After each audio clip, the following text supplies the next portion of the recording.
বন্দে পুরুষোত্তম, বন্দে পুরুষোত্তম, বন্দে পুরুষোত্তম। পরম প্রেমময় শ্রী ঠাকুর অনুকূল চন্দ্র রাতুল চরণে প্রণাম জানিয়ে, ঠাকুরবাড়ির সকলের চরণে আমার প্রণাম জানিয়ে আমি এখানে যারা শুনছেন বা শুনবেন সবাইকে আমার হৃদয় অন্তঃস্থল থেকে প্রণাম, জয়গুরু এবং শ্রদ্ধা ভালোবাসা জানাই ইষ্টপ্রাণ সকল দাদা মায়েদের। তো এখানে পরমাদায় জগজ্জননী শ্রী শ্রী বড়মার পুষ্পানতম তিরোধান তিথিতে বিনম্র শ্রদ্ধাঞ্জলি সহ আভূমি লণ্ডিত ভক্তিপূর্ণ প্রণাম জানাই তার রাতুল চরণে। তো এই সদ্য অসিতবরণ হালদারদা শ্রী শ্রী বড়মার সম্বন্ধে এখানে কিছু আলোকপাত করেছেন, সেটাই আমি আপনাদের পড়ে শোনাচ্ছি। শ্রী শ্রী বড়মা পুরুষের লীলা সঙ্গিনী। জন্ম জন্মান্তরের সাধনা না থাকলে এটা সম্ভব নয়। অবতার পুরুষের লীলা সঙ্গিনী হওয়া যেমন সৌভাগ্যের, তেমনি ছিল তার জীবনের প্রেম, প্রীতি, ভক্তি, ভালোবাসা, নিষ্ঠা, আনুগত্য, ত্যাগ এবং তিতিক্ষা সবই ঠাকুরকে কেন্দ্র করে। শয়নে স্বপনে নিদ্রায় জাগরণে তিনি ঠাকুরকে ছায়ার মতো অনুসরণ করে যাচ্ছেন। তার স্বামী এমন একজন মানুষ যিনি ছিলেন লোকতীর্থ, যার সংসার সকলেরই সংসার, যার বাড়ি সকলেরই বাড়ি, যার ভালোবাসা স্বর্ণ সিন্দুরের মতো পৃথিবীর সকলকে ছুঁয়ে ছুঁয়ে গেছে। সাধারণ মানুষ থেকে আলাদা হয়েও তার কোনো জীবন নেই, জগৎ নেই। বড়মা এলেন এমনতর একজন মহামানবের অতি আপনার জন হয়ে।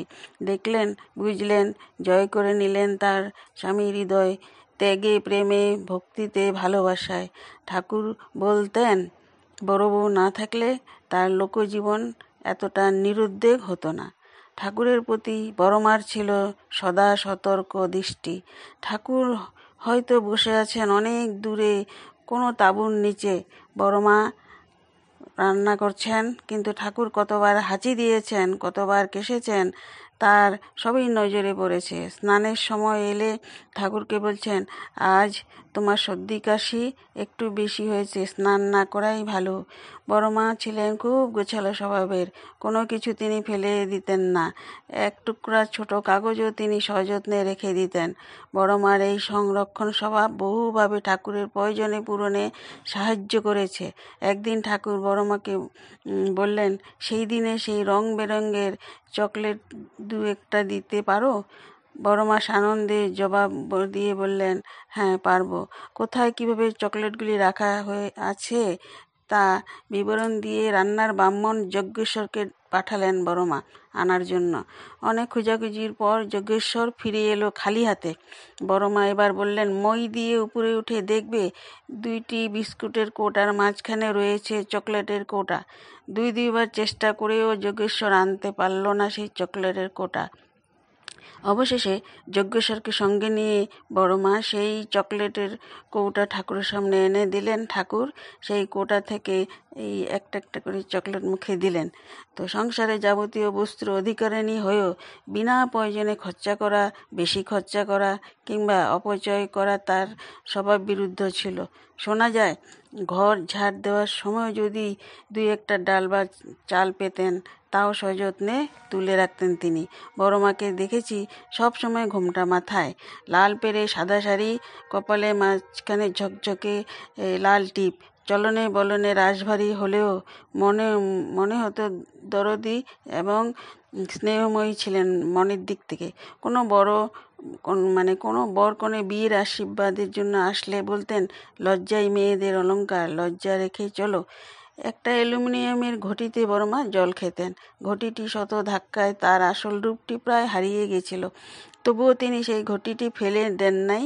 তো একদিন জনৈকা সেবিকা তাকে বললেন, মা, আপনিও অমন একটা ঘটিতে জল খাচ্ছেন, আমার মোটে ভালো লাগছে না। বড়মা বললেন, ওলো, জল খাওয়া দিয়েই কথা, তো জল খাওয়ার জন্যই তো এই ঘটি। ঘটি তো আর জল খাওয়ার নয়, আসল কথা হলো জল খাওয়া। তা যাতে করে খাওয়া হোক না কেন, তো তিনি সেই ঘটি বেকাতারাই হোক জল খাওয়ার জন্য রেখে দিয়েছিলেন, যতদিন সেটা প্রয়োজন হয়েছে আর কি। তো শ্রী শ্রী ঠাকুর পান খেতেন, ছোট ছোট পান। বড়মা নিজ হাতে সমস্ত দিনের পান সেজে রাখতেন, কোনো দিন ভুলতেন না। কোনো দিন একটা পানও কম পড়েনি। নিজ হাতে তিনি ঠাকুরের জন্য রান্না করতেন, অন্য কারোর হাতে রান্না হোক এটা তার পছন্দও হতো না। বড় মার সময়জ্ঞান ছিল অসাধারণ। ঘড়ি না দেখেও তিনি ঠিক সময় ঠিক কাজটি করতেন। দুপুরে ঘুমাতেন না, মাঝে মাঝে সময় পেলেই বই পড়তেন। বই পড়ার সময় বই পড়ার তার অভ্যাস ছিল। একবার মাতৃ বললেন, বড় মাকে সভানেত্রী করা হয়, সবার কাজ চলছে। একসময় বড় মা বললেন, যার জন্য এই সম্মেলন করছো তার খাওয়ার সময় হয়েছে, আমি চললাম। তো এই ছিলেন বড় মা। শ্রী ঠাকুর জননী মনমোহিনী দেবী তিরোধানের পর বড় মা আশ্রমবাসী সকলে দেখাশোনা করতেন। কে কেমন আছে তার খোঁজখবরও রাখেন বড় মা। হয়ে ওঠেন বহু মানুষের স্নেহ ভালোবাসার আশ্রয়স্থল। শীতকাল। আশু ভট্টাচার্য নামে এক কর্মী লেপ কিনতে পারেনি। শীতে কষ্ট তার খুব হচ্ছে। বড় মার নজরে পড়ে গেল। তার আর শীতে কষ্ট পেতে হলো না। বড় মা তাকে একটি নতুন লেপ বানিয়ে দিলেন। বড় মার হেঁটে যাওয়াটাও যেমন সুন্দর ছিল, তেমনি সুন্দর ছিল তার চরণ যুগল। আলতা পরা সেই চরণ যুগলে একটা অসাধারণ আকর্ষণ ছিল। বড় মা হাঁটতে ভালোবাসতেন। দেওঘরে পরম পূজ্যপাদ শ্রী বরদা বেশ কিছু কাল গোলাপবাগ নামে একটি বাড়িতে ছিলেন। বাড়িটি ঠাকুর বাংলা থেকে প্রায় মাইলখানেক। শুনেছি বড় মা প্রায় হেঁটে সেই গোলাপবাগে গেছেন।